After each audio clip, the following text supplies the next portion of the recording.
folks, it's a Big Woodsman here again. Just going to do a quick video today on taking this Ruger 1022 stock rifle and putting a nice scope on the top for some better optics and long range shooting. So stay tuned and we're going to see what we get into. So here we are, we have our Ruger stock 1022 and we're going to look at affixing a nice scope to the top of this so we've got a really nice accurate firearm.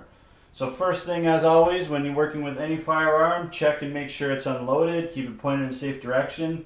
So the receiver is locked back, there's nothing in the breech, clip is out, safety is on.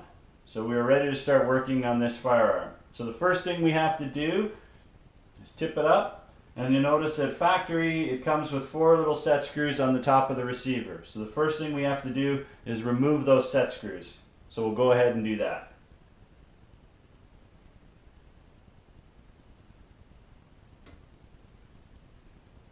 These screws are incredibly tiny, so try not to lose them.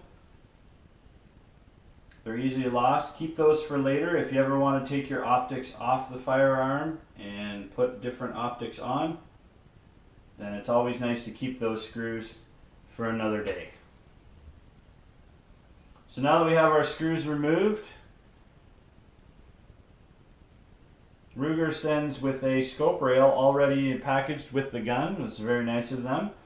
It has 4 screw holes in it. These plates are meant to go one way and one way only. So if you notice the screw holes, it'll only go in on this set of screws. It'll only line up that one way. It will not go the other way. So once you get the screws lined up, they also send it with new screws to screw in this plate. You can go ahead and install these screws.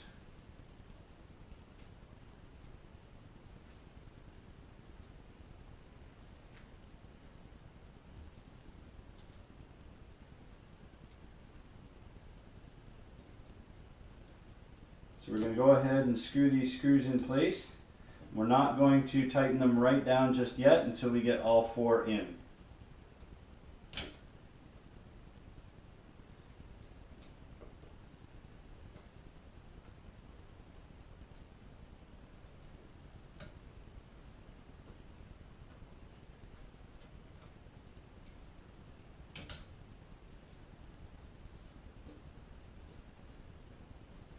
Now that we have all 4 in, we can go ahead and lock them down.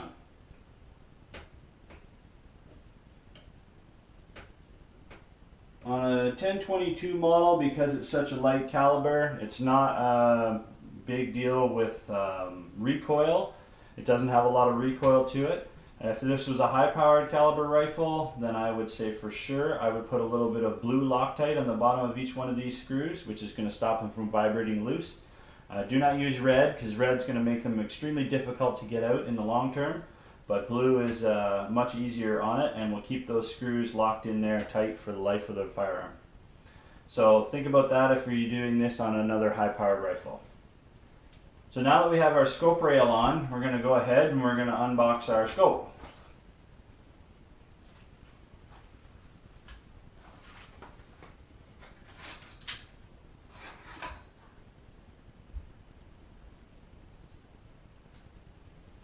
So our scope comes with 2 sets of rings to hold it onto the base and all the necessary hardware. Comes with scope caps, so we're going to go ahead and remove those. They'll just get in our way for the time being. We're going to set those aside. So when it comes to mounting a scope on your firearm, as I tell most people, when it comes to optics, basically spend as much money as you can afford to do. The more money you spend, the better your optics. The better your optics, the better the gun's going to fire, the better your accuracy at long range shooting. It's going to be a higher quality. It's going to have more of a less anti-fog to it. So it's better just all around to get a higher quality scope when you go to do it. So in this case, we've purchased a 3 to 9 power by 42mm lens. It's going to have a very high visibility. It's going to draw on a lot of light. It's going to be just perfect for this gun. We also got it in the silver, so it's going to match this firearm in a beautiful way. So we can see that on our top rail we've got a few slots on the top rail. That is to allow for the screws on the bottom part of the ring. So what we're going to do is align these rings so they mount in those slots. Now I would mount them as the far apart as possible. The farther you can get your scope rings on your scope rail, the more stable your scope is going to be, the less likely it's going to be to get knocked out of alignment. So with that being said, we're going to go ahead and we're going to put our scope ring on. The scope ring comes with a large knurled knob. Some of them have an Allen key, whichever ones you get. If it has a large knob like this, I set it on the other side to the breech so it doesn't affect your operation of the receiver. So with those set on that groove, we're going to just tighten those down finger tight.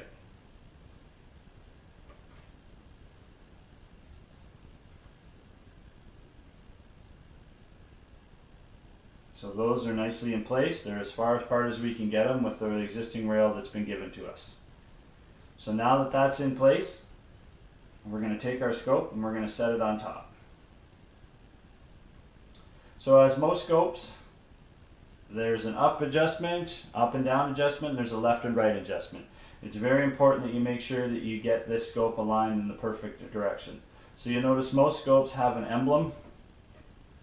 In this case, we have an emblem on the side of the scope, so that's going to tell us that the nice decorative cap also is in the up portion, so that way when it goes time to get to the range, we're going to be able to sight this thing in perfectly. So we're going to set that in just loosely right there on the rings, and then we're going to put our top caps on.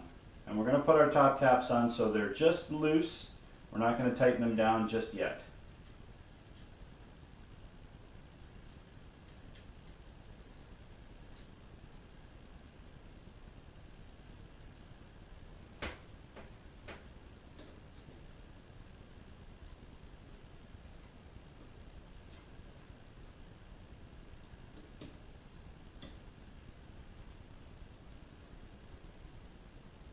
So we've got those where they're just tight.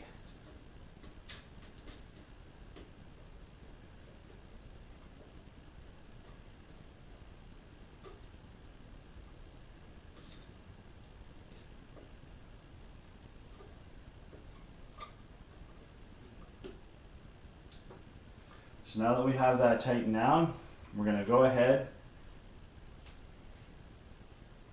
and tighten down the screws on the back side. So these you can use a very large screwdriver if you want, but I find what works best is just a simple coin. So if you put a coin in there, it works really well.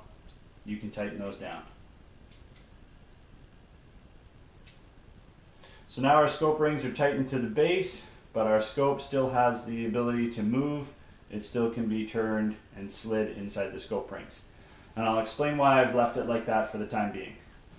So, every single person has a different eye relief. Every single person's a little bit different length, longer arms, and in my case, being extremely tall, I have a larger eye relief. So I'm going to be setting this eye relief so it's perfect field of vision.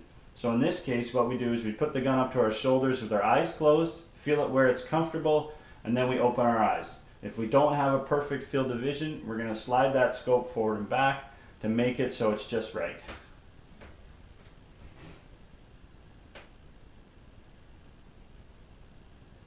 So in this case, it has to come back just slightly.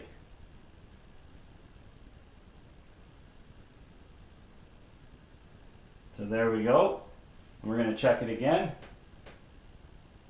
Perfect field of vision. You should be able to see clearly through that with both eyes open. Once we get that set, you can put this in a bench vise. You can level the top of the gun, and then you can level the top of the scope to make sure your crosshairs are dead level. In our case, just for now, we're going to do that out in the range. We're going to set it so it's by eye as close as possible, and that looks good there. So now we're going to go ahead and we're going to lock these screws down. And we're going to lock them down evenly on both sides.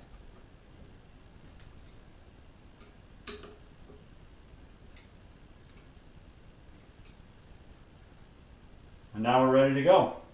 So there we've mounted our scope to the top of our gun. We're going to check inside the receiver. We're going to make sure that the bolts that they've given us from the factory are not too long, that they actually impede the action. In this case, they're perfect, so there's no extra threads in. It clears our barrel nicely, it clears our front sight. So if we ever wanted to use that front sight down the road, go back to the original, we can still use it. Everything is set, ready to go. So now that we have our scope mounted to the top of our rifle, stay tuned for the next video where we take it out to the range and I'll show you how to sight it in for pinpoint accuracy. This is the Big Woodsman saying thanks for watching, and hey, there's life out there in the outdoors. I'll see you out in it.